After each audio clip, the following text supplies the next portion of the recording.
Bata o namimingwit to. Baka may nahuhuli siya dyan tilapia. Pero ang daming isda eh, oh. Yun oh, daming isda.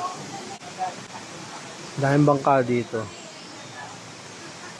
Yung? Oo, kasi sa part na yun, medyo mababa doon. Kasi dito sa part na to, dyan, marami nalulunod dyan eh. Malalim to eh. Dito siguro dati nakalagay yung equipment ng ano, ng Old Wawa Dam.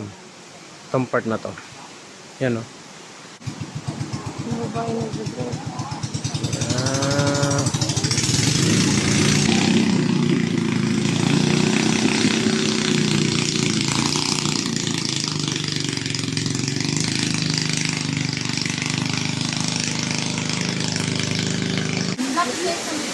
Tapos, ito yung Old Wawa Dam. Pakita ko sa inyo. Yan na. Yun.